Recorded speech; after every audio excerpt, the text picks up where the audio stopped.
Ever get that feeling like something or someone is watching you? It's a human instinct, built from various evolutionary mechanisms. The first began to adapt more primal humans whilst living in forests or other areas with a high volume of predators.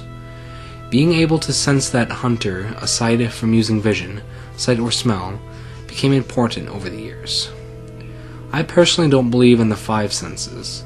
I believe it's a childish way of looking at and explaining something otherwise so complex. I believe that we have many more, including this perceptive sense of being hunted or being watched.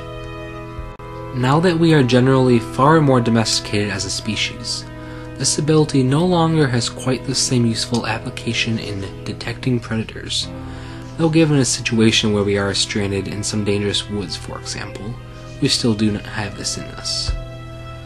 But this sense now generally applies to other things on an average, day-to-day basis for us. Perhaps, for example, if someone, another human, is hunting you, stalking you, or is watching you. That can happen, and it does happen plenty all around our dangerous, sometimes demented world, every day.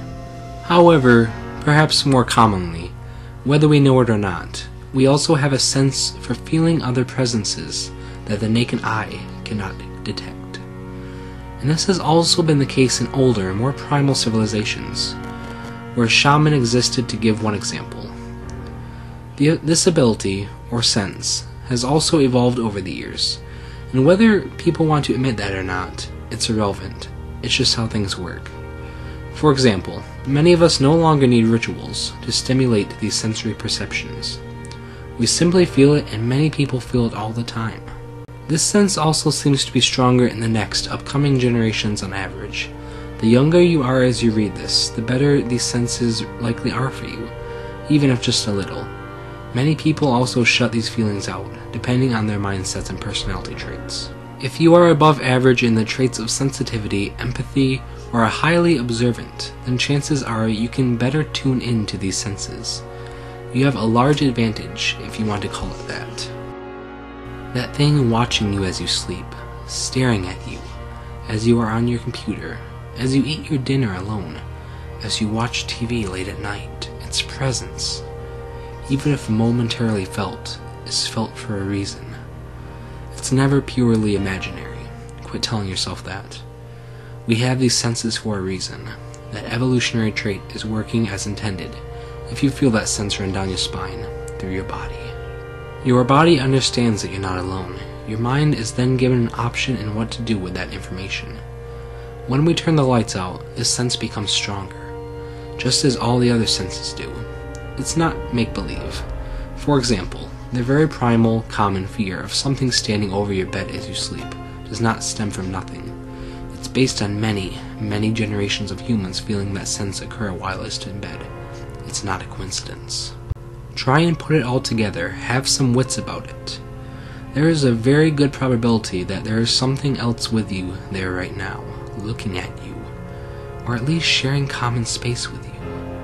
I'm just saying, this is in a statistical sense. We all know that this sense goes off quite often. Perhaps depending on how busy your day, who else is with us, where we are, how we feel, and good things of that nature. Many factors to it all, really, but at the end of the day, anyone can tune into it to some degree. If you are alone right now, there is a much higher probability that this sense will trigger for you, just because of your mindset and because of how we are when we're isolated. We're so different, aren't we?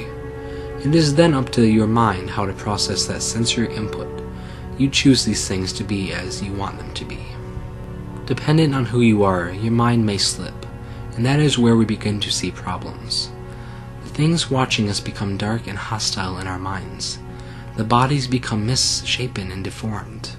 The intentions become disgusting. We are watched with malice now, through a spiraling, mocking, hateful gaze.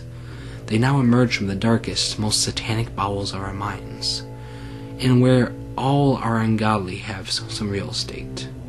The entities watching us, whatever they may be, become one thing, our greatest fears. We let them become that.